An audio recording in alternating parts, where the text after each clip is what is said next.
You there? All right. Thank you very much for joining me to have this conversation, Matthew. Let's start with what the hell are we talking about today?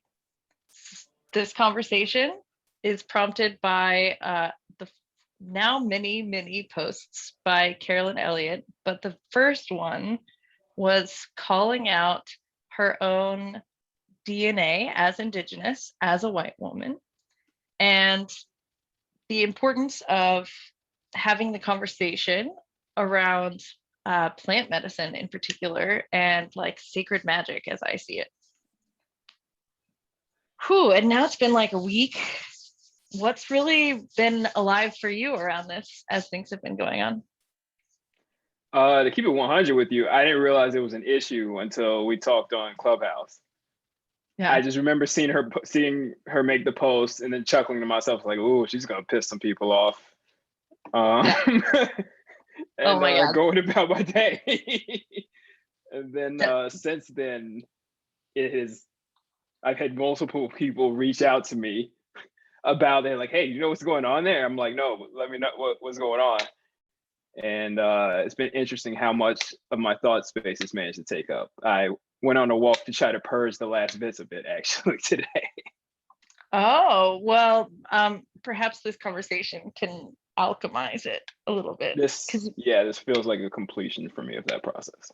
yeah, that's how I'm feeling about it too. It's like, it's been I had a similar response to you.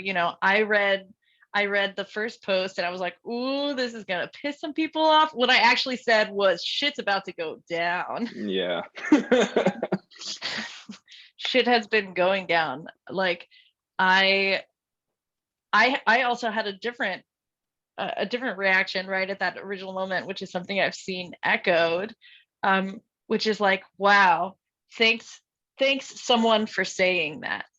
Like, thanks for saying this thing that lives within my heart somewhere as an unhealed thing, as a fearful thing, as which is the idea that I can't have the conversation.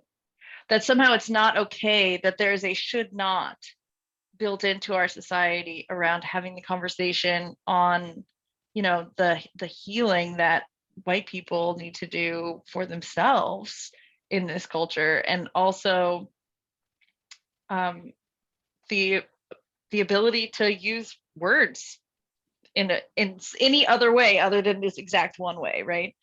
Yeah. Oh,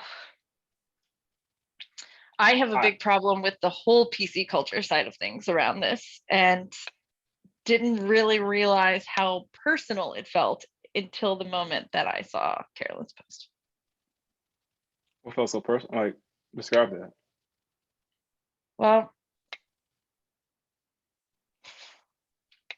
I guess I would say that I haven't spent a ton of time like alchemizing or getting really clear on what it is that disturbs me around PC culture and cancel culture, and specifically like intersectionality and the labeling of people as whatever, however they have been most victimized. I've I've spent some time getting in touch with my feelings around it, but I haven't necessarily intellectually worked out what bothers me so much about it.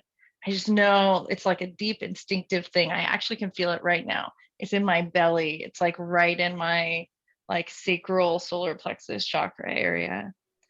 And it's a type of tightness. I'm feeling a type of tightness about it that, ooh, I know what this tightness is. It's a type of tightness that says, I can't be sure what correct action is. I'm someone who, at this point looks for all intents and purposes like, just a privileged 30-year-old white lady. And if you're looking through the lens of PC culture, woke culture, cancel culture, I stop having, without knowing me on a deeper level, I stop having a lot of room to say anything inside of the conversation of people who have been truly marginalized and victimized in our society. But that's not my actual experience of life at all. You know quite a bit about this story for me. My my social privilege level has been really, really low growing up in poverty and really being well removed through my own class from the quote unquote privileged things that show up for white people, especially. But also, like, my story as just a white lady isn't the whole story either. I'm also a queer woman and a pansexual poly human being. I am someone who has an ancestry of slavery in my own background, both from African American ancestors, white ancestors, and Latino ancestors. Like, I'm Cajun. We came down, we were refugees, like so many of the people that live in America today, whatever the color of their skin is. And that tightness, that inability to take action is like this vision that I've had of myself as, oh, you can't speak about that because people won't think that you even have any idea what you're talking about because the color of your skin is the wrong color. Yeah. Whew. Thank you for saying all that. All of what you say resonates with me because I fucking hate how I feel pressured. I feel expected to relate to life in a certain way because I am a Southern Black man. See, you have your like experience of life that doesn't fit the story. I have my experience of life that doesn't fit the story. I grew up very well taken care of, healthy and strong. I had good friends. I went to an expensive private school in Birmingham. I had my way paid through college. Frankly, my pops was helping me out until literally like a month and a half ago. I have known pretty much nothing but privilege and blessings. I felt extremely rejected by Black culture as a child. As you noticed in my rewilding session together, my culture has me shook.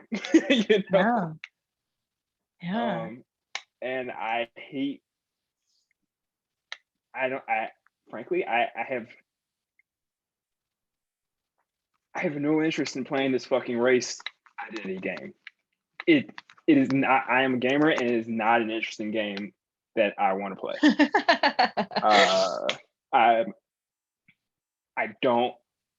I don't want to take on all of these grudges and all of this anguish that I'm expected to take on. I don't want it. That doesn't mean it shouldn't be healed. It doesn't mean I won't do my best to heal all that shit. And like, but my way of doing that is through forgiveness and letting the shit go. Because I don't need a whole bunch of guilty, self-hating white people running around. I don't want to see that. That scares me.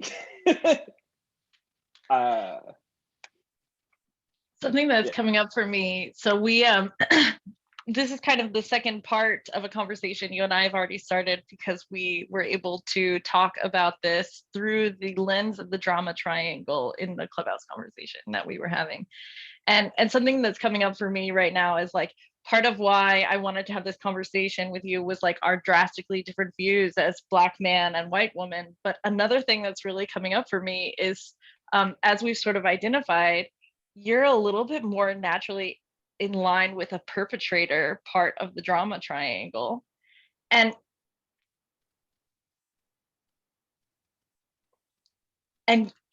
what I'm hearing is like your perpetrator side is sick of people trying to look at you as a victim.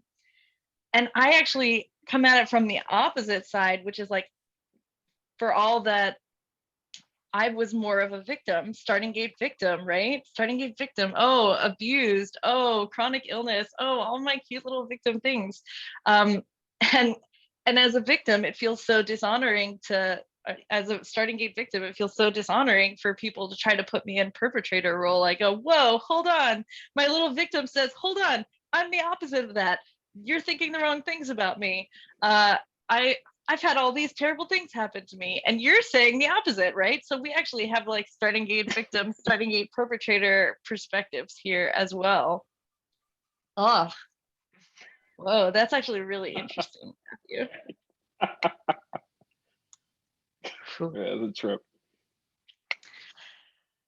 So this whole conversation, and when I say the whole conversation, I don't just mean like the conversation that Carolyn Elliott herself has started inside of Mighty Networks and Wealth and the Facebook groups. I mean like the whole conversation around humanity, racism, systemic injustices, and what we're doing about it. The conversation that we're having about this drama triangle side of things is basically like, one, context is important. And two, if I'm still having that conversation from anywhere inside the drama triangle, perpetrator, victim, or saver, I'm really not doing anyone any favors. I agree. That's why I've been kind of on the sidelines, not really. That's why I haven't felt a desire to get involved. Because I was thinking about it a long time yesterday. I was just like, at least as far as the Carolyn thing is concerned, what came to me was the best thing I can do is just pray for everybody involved. Yeah. Yeah. That's like all I could come up with. Yeah, I actually completely agree with that. Is like, you know, we have all these, this is a conversation that's been coming up for me a lot these last couple of days. We have all these really interesting studies about what actually changes people's minds. What changes people's minds? Is it hammering facts on? Is it passionate, dramatic, histrionic discourse? No, it's not. You know, no amount of rationality or logic or evidence statistically changes human minds. Humans are not rational. That's like a joke that we tell ourselves. As an American who lived through the last 4 years, we all know this now. Right. This should be incredibly clear. Humans, we are mostly run by our emotions. And I think I have a large problem with the way that the discourse has been going and the PC culture and the woke culture side of things, because that discourse is inherently divisive. It's saying you're either with me or against me, instead of saying, okay, you're a human, maybe let's find empathy and see where we can bring in truth. How nice would it be to hear people talk like that more? Yeah. Yeah. So refreshing. Well, and so I teach nonviolent communication, right? And in nonviolent communication, they say like empathy, which is what really changes minds, right?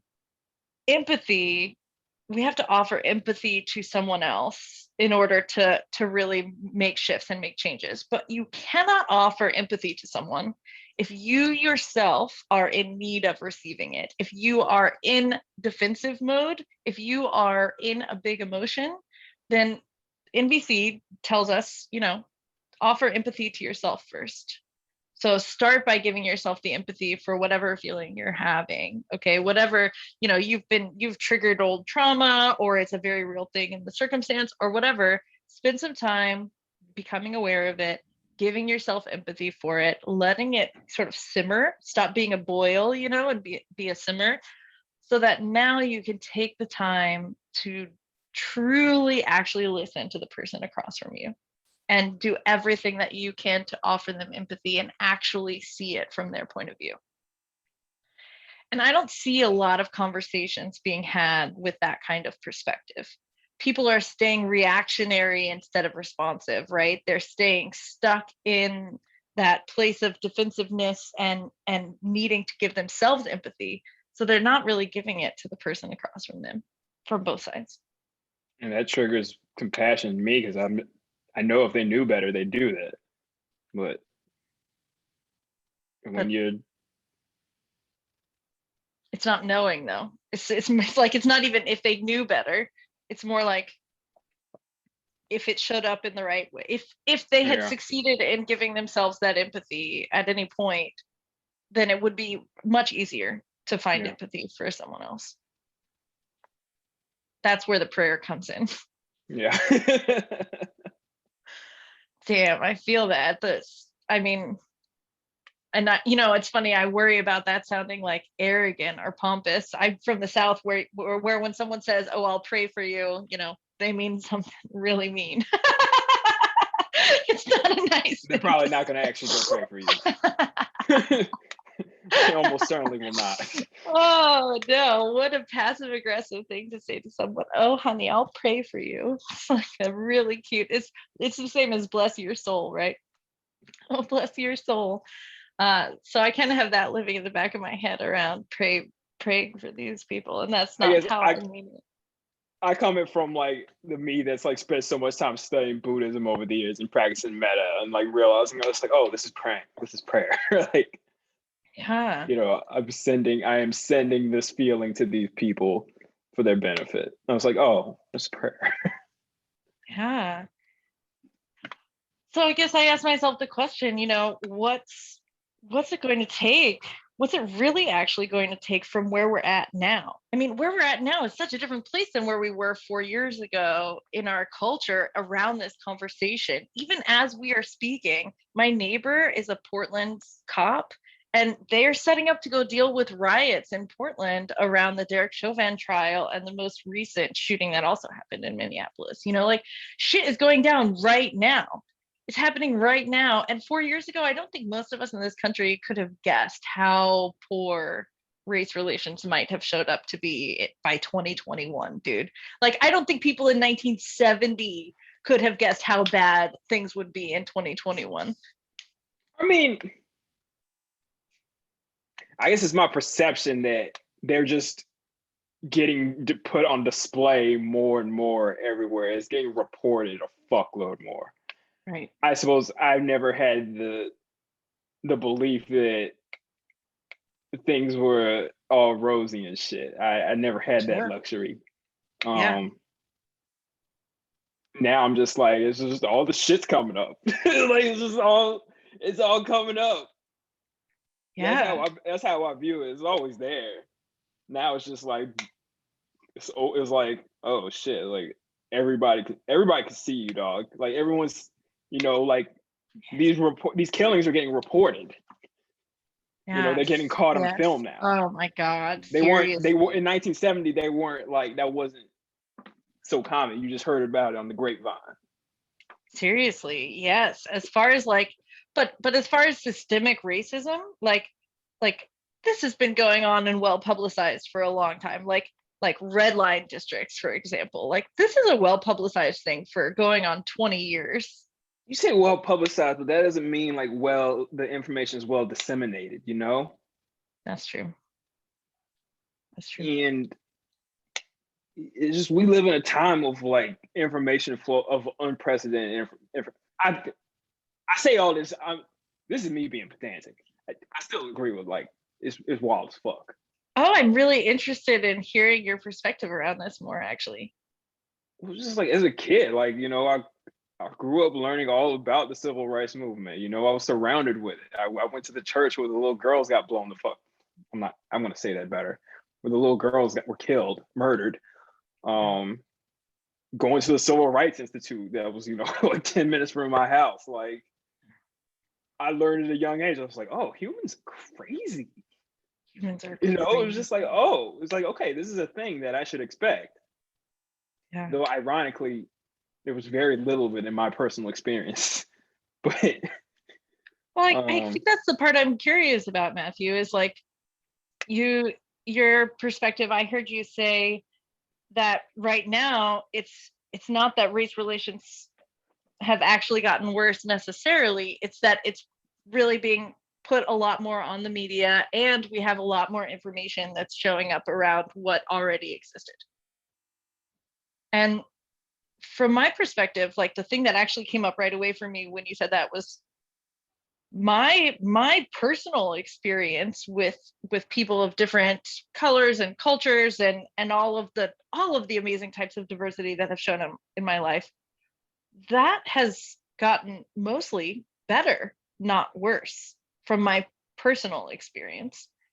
And I'm curious if that's also been true for you, if your personal relations that way have gotten better or worse. I guess for me, it's just like they were always good. Yeah. I guess that's another that's probably another reason why I don't get so angry about all this stuff, or I guess triggered. I guess would be the right word. It's like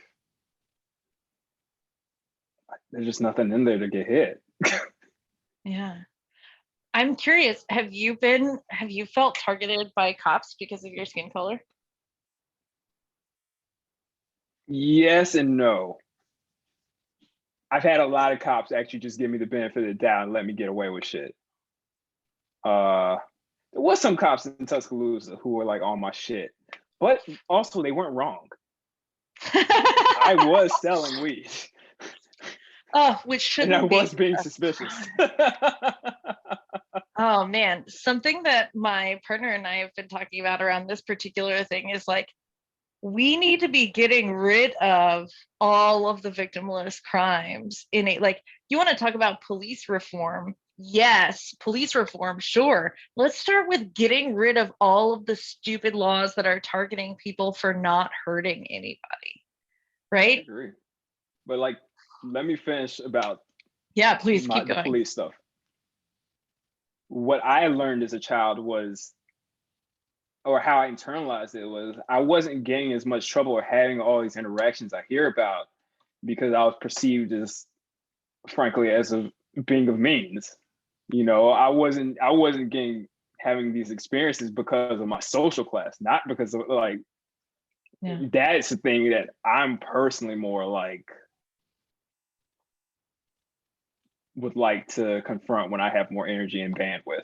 But that was just something I learned as a child, you know, going to school with all these like affluent white kids and like you know, being well taken care of and like, you know, knowing how to speak well and knowing how to like deal with people like in a skillful way. You know, I was very blessed in that front, you know, and I guess what I internalized when I look back on all that was just like, yo, social class, power, money, you can skip a lot of racial drama if you got that. That's really That was just my interesting. personal experience. Yeah, I'm actually, you know, I've been working on transmuting my own poverty consciousness really actively now for a couple of years, and I'm actually just starting to see that. Like,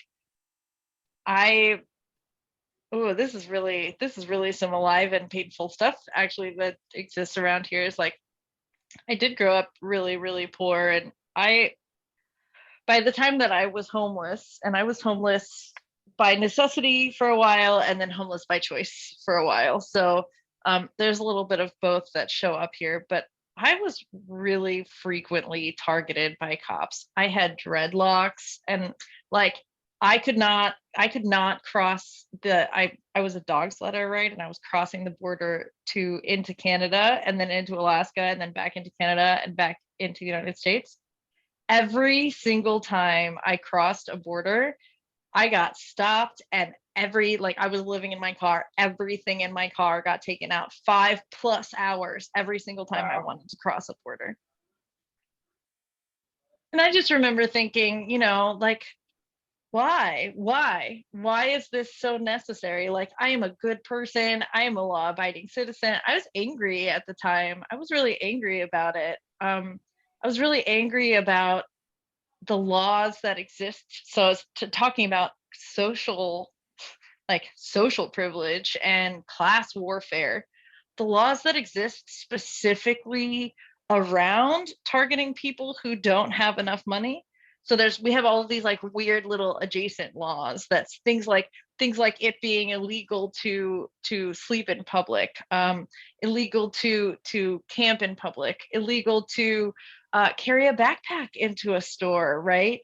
Small things that are basically designed to give police officers permission to detain someone if they don't have enough money. I mean, like bail and shit, yeah.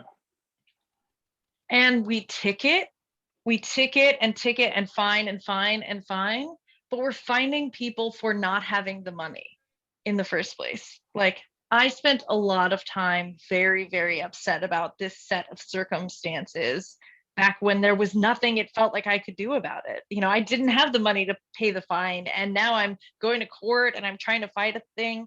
You know, I remember getting pulled over in Chicago with my like beat up little 91 Nissan Sentra, I was merging onto the highway and a cop pulls me over, and claims that I'm going 95 miles per hour on the on-ramp, which my little Nissan Sentra's speedometer didn't even go up that high. And I was like, what?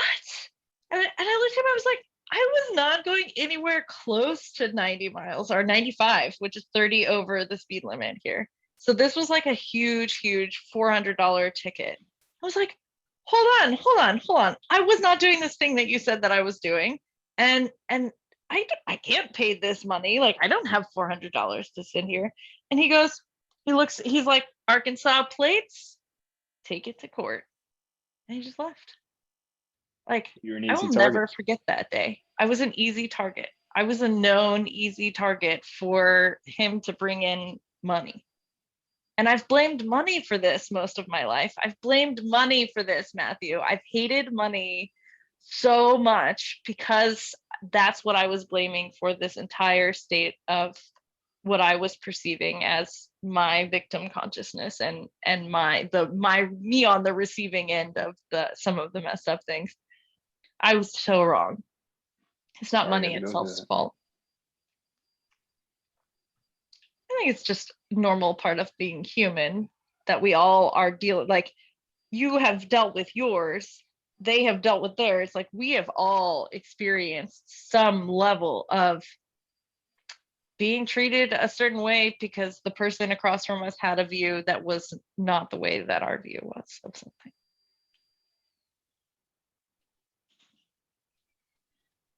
And wouldn't we have all liked in those moments that the person across from us choose to see us with empathy and spend some time getting to know our position instead of just assuming it and assuming all of the fallouts from it. Yeah.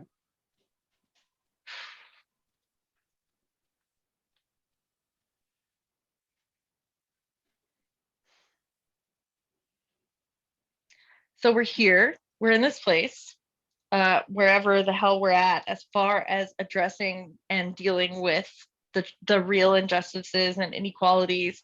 We've got big movements, feminism movements, we've got movements for people of color, we've got movements for LGBTQ community. We're working on seeing more representation, we're working on getting things changed at a systemic level. And I think what I want to know right now is, like, what isn't working and what is? I mean, what isn't working is just people aren't educated in the first place to make those sort of decisions that wouldn't lead to these things. Like, I'm talking about like early on, from like childhood on. That's my perception. That's where the fucking break starts. People being taught to act a certain way, and they're internalizing acting a certain way. That's okay that this is the way that things should be. What way is that? Whatever way their parents, their culture teaches them. Folks in Trump County, they're raised to believe that stuff. They're raised to be receptive to that stuff. They don't have compassion classes or empathy school or empathy training and nonviolent fucking communication. They don't have that shit. We should do that. Their schools are probably not equipped to teach any of that, even if Empathy they wanted 101 in kindergarten. Yeah, like I think it all starts with wow, I'm this person. I think it all starts with kids.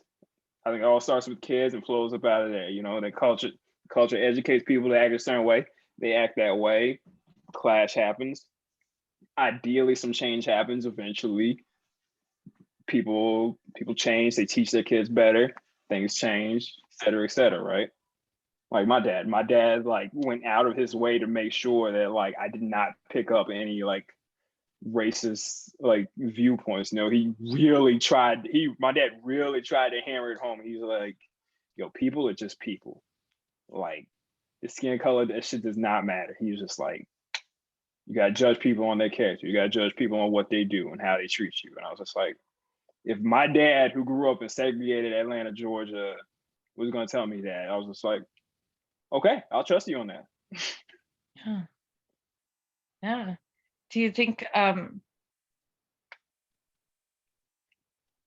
do you think the same thing is the same amount valuable from a white father to a white son? Yes. It was a real question. Yeah. Oh, I'm sorry. Yeah. Yeah, no, like I'm this is not an assumed. I'm not assuming an answer here. I'm really just like, is that, that feels from your perspective as a Black man who is on the receiving end of the racism conversation currently, that has felt really valuable to you, I'm hearing, to not be raised with that perspective. But is it the same thing coming from a white dad to a white son? Or I'm just using men here as an example because they're yours. I mean, I think regardless of skin color or culture, kids don't believe their parents. Yeah. They're gonna Yeah. absorb what their parents like live. They're gonna absorb that. That's been my experience. I've had to unlearn some of the stuff. Some of the shit was good. Like some of the shit my dad put in my ear was like, yeah, some good shit, dude. I do think parenting makes a big difference. Like that's where you start. That's where you start. Something that's coming up for me here around, change, things changing, is the word dogmatism. Being Southerners, both of us, like the dogmatism that I grew up with was all very religious dogmatism. And I just hated religious dogmatism. I have no problem with religious perspective or views, but the idea that, if it's dogmatic, it is this way and only one way, and I have to teach everyone else what way that is. And if they don't subscribe to that way, then they are out. Dogmatism to me is the real enemy. Being dogmatically racist or dogmatically woke or dogmatically religious in a particular way, or even dogmatically magical. Dogmatism, leaving absolutely no room outside of whatever box you've decided is the right path. Dogmatism is the enemy. All right. So this is something I've become to accept about myself, that picked up being an engineer, simultaneously a software engineer and basically an amateur philosopher. One, let's define dogmatism. What does that mean to you? Well, me offering those examples was sort of my way of defining dogmatism, but let's play in your with own it. words. Yeah, let's play with it a little more. So I would say dogmatism or dogmatic. Ooh, I have a vision occurring right now. Dogmatic is where you are ascribed to a dogma, which is an ethos, a particular descriptory way that the world is. And outside of that ethos, there is no room for belief in anything else being correct. It is only that which exists within the dogmatized, prescripted, written down laws of the universe, however those show up for you. Only those are okay. Everything else is not. I think that's a good description. So here's what comes up for me when I hear you say that. One, what I hear you describe is simply another form of attachment. Is an attachment to, rules, as opposed to, it's an attachment to a certain way of being. And dogmatism shows up everywhere, not just religion, but it shows up in science, it shows up in government, it shows up everywhere. And the question I had to ask then is, okay, why does this happen? Why is this attachment formed in the first place? And I'm like, it's taught. It is taught and absorbed. I want to take you one step farther. No, I have something bigger showing up. You know why dogmatism exists? You know why it catches? Because how many people aren't raised? Okay, like let's think of like cult victims, people who get brought into a cult later in life. This is why I think dogmatism is so prevalent, is that dogmatism is essentially creating that cozy, safe space for the ego. Whatever your dogma is. I actually agree with that. Yeah. Fully. Oh, and that is something that like, gosh, we all want to be cocooned just like we were when we were babies. Yeah, Wouldn't it I be don't like having to so think nice about to fucking be everything. cocooned? Yeah, yeah. It's I don't want to it's have to take all that on heuristics. all the time. It's heuristics. This is like the type of shit they talk about in Thinking Fast and Slow. It's just who wants to have to think about every single ethical question at every single situation that comes. That takes that takes some serious fucking presence. Yeah. When you can just Yes. be like, oh no, it's just a sin to be gay. But what about no, shut up. We don't want to hear all that. Bye. Yeah. It's a shortcut. A shortcut, yes, but a shortcut implies that it's going to take you to the same place that the long cut gets you to. It's a And in shortcut this, to being done with the situation and not having to yes, fucking talk about it. yes, yes. If you don't have to look at the person across from you and ask all of the real questions before deciding whether or not having an abortion is okay, then doesn't that save so much energy and time and strife and inner conflict? And by the way, empathizing with people means allowing yourselves to feel their emotions.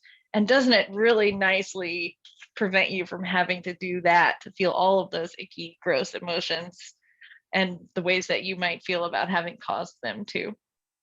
Yeah, and the feelings that you possess that would probably get hidden all that. The places Yes. where this person didn't get to show. This person, like, maybe this person's a little gay and they didn't get to. Yeah, it's hard being human.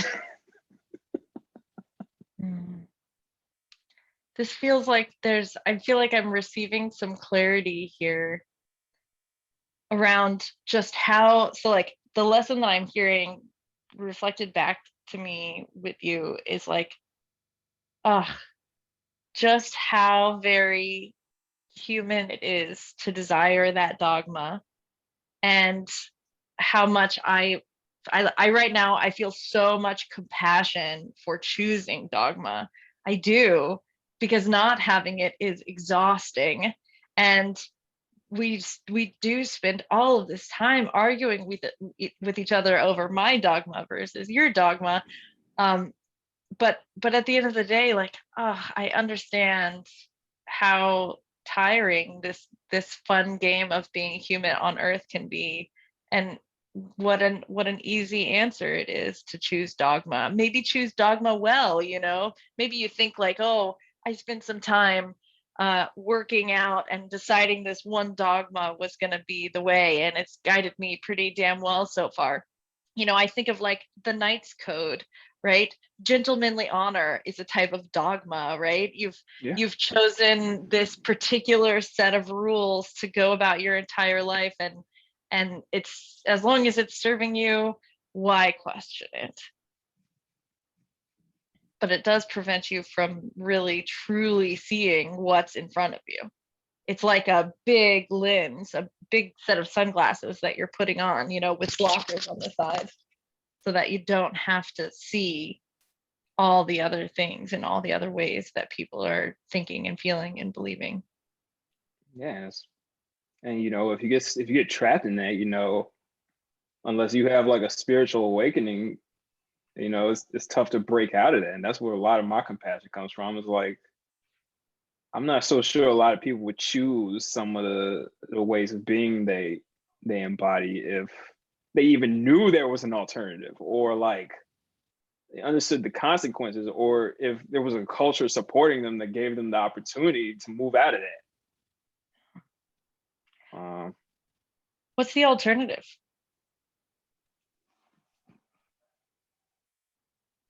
Mm,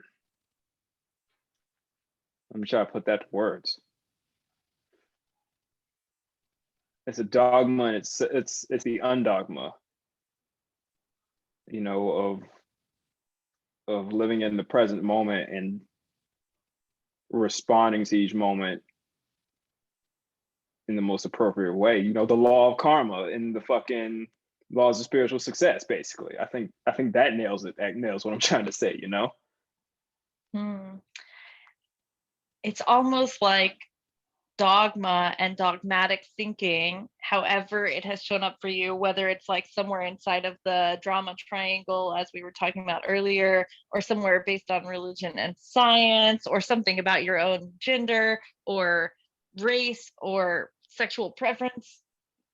It's almost like dogma is at the other end of the scale from sovereignty, whatever that ends up looking like for you. So with dogma being, this thing is creating my reality, this circle of beliefs and ethos is literally closing my world in enough to create a reality through which I see things either as being within this dogma or without it. Yeah. And it's this big for that reason. And then all the way on the other end of the scale, there's sovereignty, which is, yes, staying present in those moments and understanding deeply that I and the choices I make in every moment are creating my reality. And sovereignty is this big. It was a lot. And sovereignty is a lot. Yes, you're like an untethered astronaut hanging out in space. You know, like what comes to mind when I think about that and why it's so easy to choose dogma is that, you know, for one thing, like, you know, I feel like it's only so recent where it's relatively easier to stay alive as a human, you know, haven't been dealing with like legit like hunger and being very broke the last like week. You know, it's like a lot of things I'd be willing to think about normally are like, I can't deal with that even a little bit right now. You know, and like, where's my next paycheck coming from? Yeah. That's Well, how I and just felt about the Carolyn stuff. Like that's how I felt. Like a part of what like was like of my feelings was there was just like, you know, I'd love to.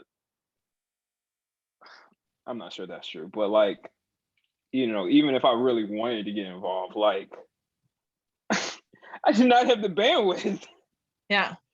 You I feel know, so you. it was just Well, just like, like where I was at with the tooth infection and pain, yeah, you know, the big lesson I've been taking around those things and around what you just said is like, when you are truly inside of trauma, whatever that is, whether that is hunger, physical trauma, mental and emotional abuse, toxicity coming at you really actively, when you are actually deeply inside of it, like, sovereignty is a laughable, it's a laughable concept. You're like, what do you mean I'm gonna let my perspective be this expansive right now? No, I have exactly this much bandwidth to use, and all I can really see in front of me, and that's a somatic and neurological response that actually happens to that shit bring is your real. world.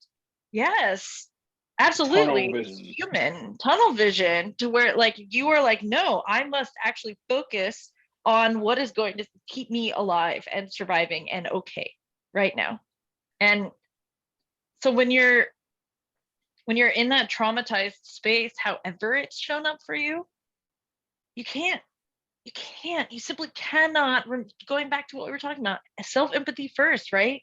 You simply cannot take on a world shifting perspective at that moment, even if it's something you've agreed with in the past, right? Like, Yeah.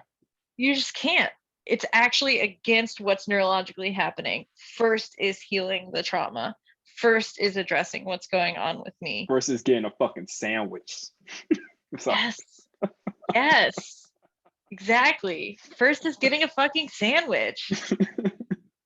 Or like in my case, first was like, I'm gonna take a bath and pop some painkillers because I yeah. cannot see. And maybe then I'll think about doing X, Y, or Z. Maybe if I've got something left over, maybe.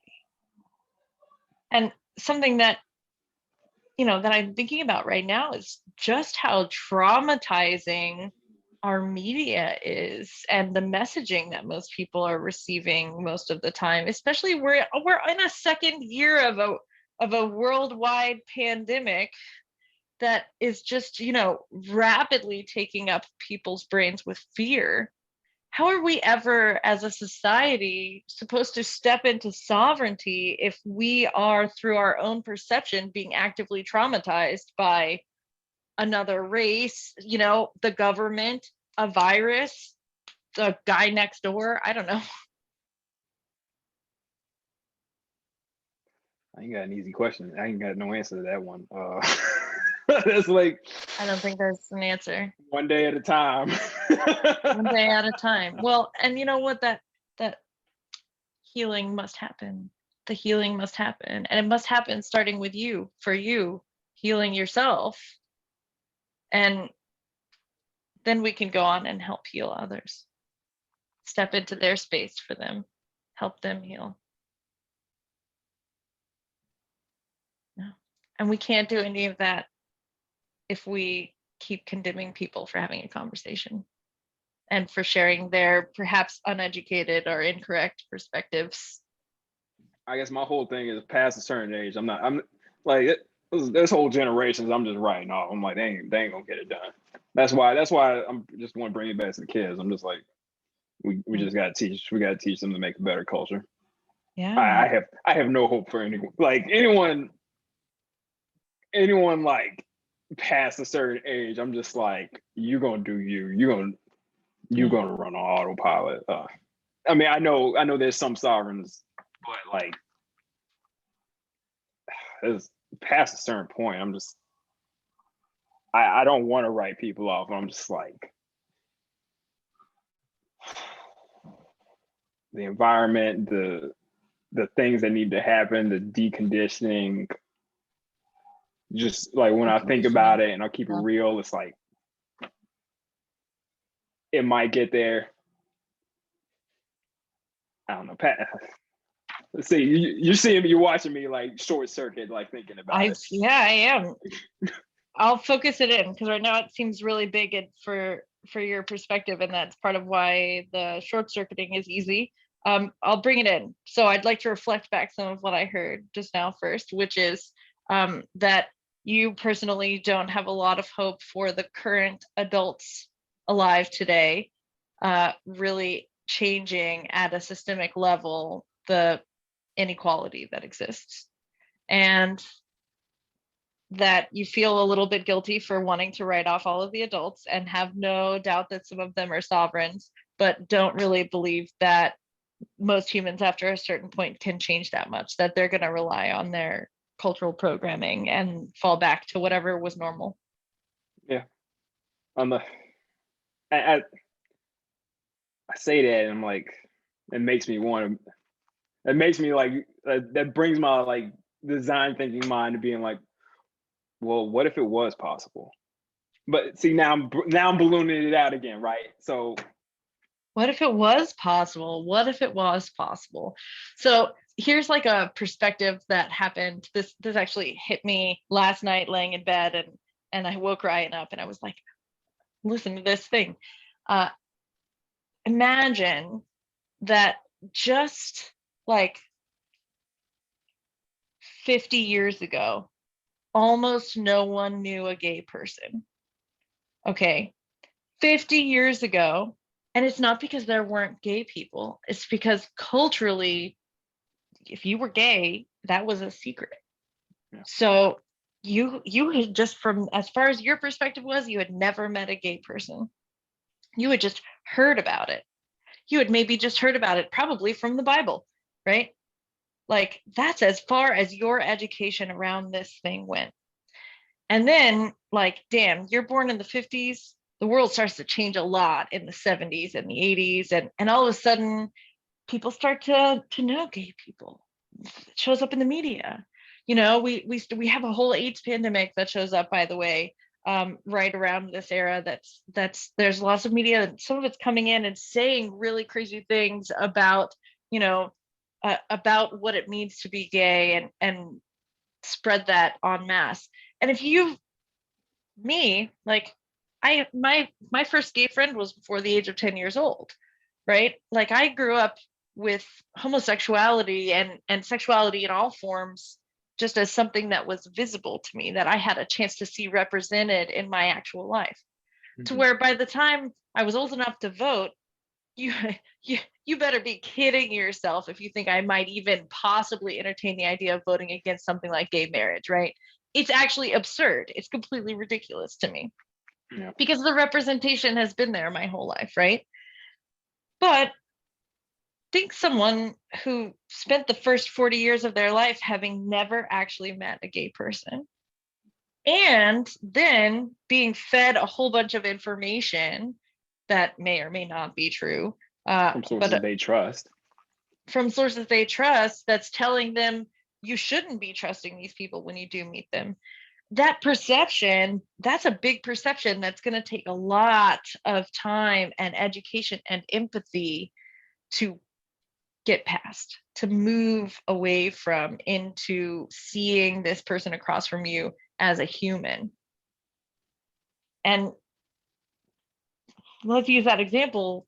You could take that to anything that has changed, computers. Like, it doesn't even have to be about people. Computers. It's if you are given one exact specific structure and that's the lens you've worn your whole life, and then suddenly the world's like, nope, take off that lens, put on another one. That's not how humans work. We slowly experience change through compassion with each other. And that means that, like, for example, I'll use one close to all of our hearts, being a witch, practicing magic. That's something that as early or as late as our own childhood, and even still today in many, many, many, many circles in the Christian empirical America, is like of Satan, evil.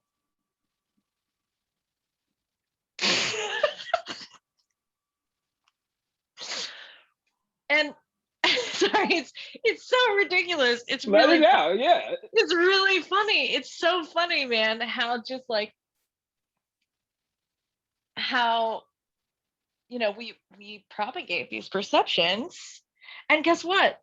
My job as a magical human, this is how I really think we make change. My job as a magical human is to at least attempt to have great patience for someone who has actually never encountered this thing before and has some really fucked up beliefs around.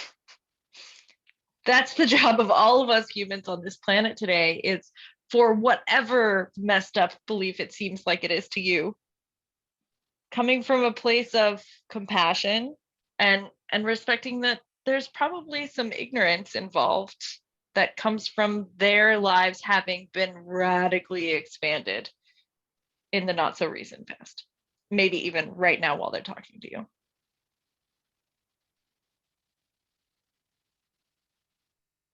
Yeah. I don't know what to respond to that was. Like you said it. The only thing was like, yeah, do it with some calm and some compassion. It's just like make it make sense.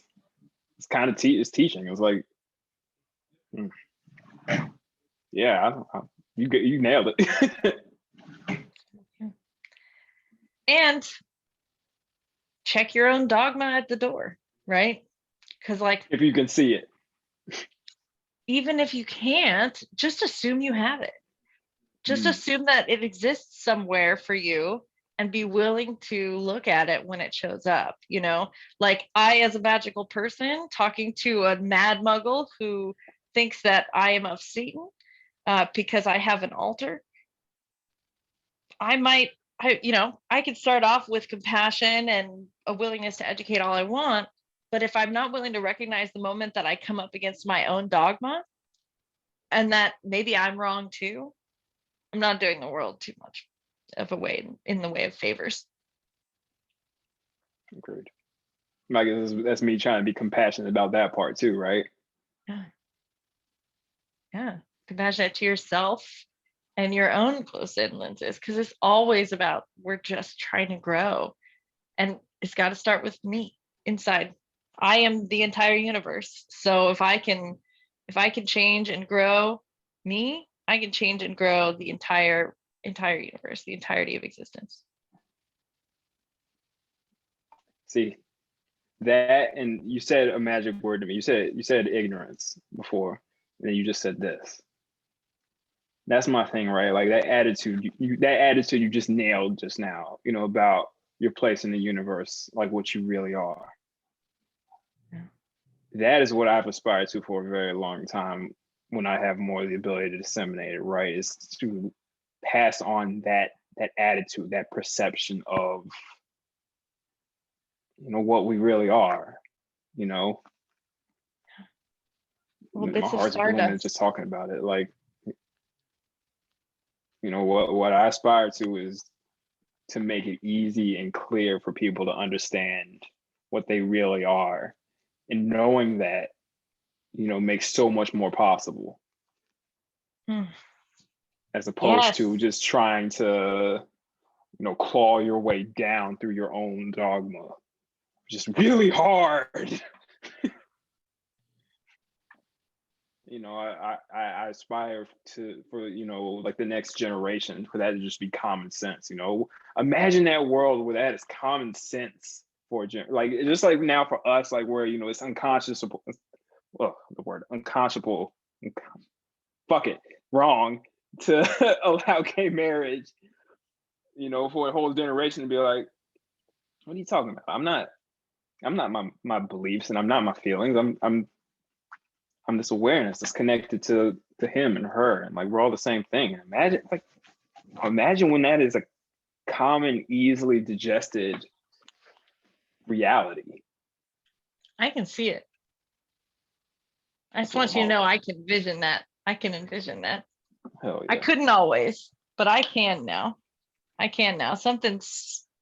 Things have been shifting, and I don't actually completely share your perspective on, losing hope in this generation, getting It's a there. weak position.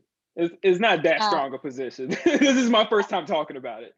I'm definitely an optimist by nature, and I don't know. I think that more people are really coming into just a natural, I think we reach terminal velocity at some point, right? Enough people on the planet get to a point where they understand their own sovereignty as a little piece of godly stardust playing a game in a human body, deeply interconnected to all of the other pieces of itself. That as more and more and more people understand that, there's going to be human beings that just entrain to that vibration and just see it. Like that's Obvious. that's what happens. It doesn't have to come through hard-willed, hammer to the skull, educated learning. It can just come from being around someone else who sees it. The more of us there are, the more of us there will be. I agree. I am now an optimist as well. Now an optimist, proving, I guess, that people can change. Well done.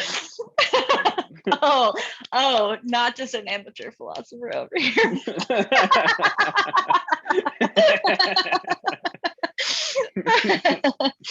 Oh shit. That's feeling pretty complete for me. How about you? Feel good. Okay, I was gonna say, that's a good look on your face. It's just...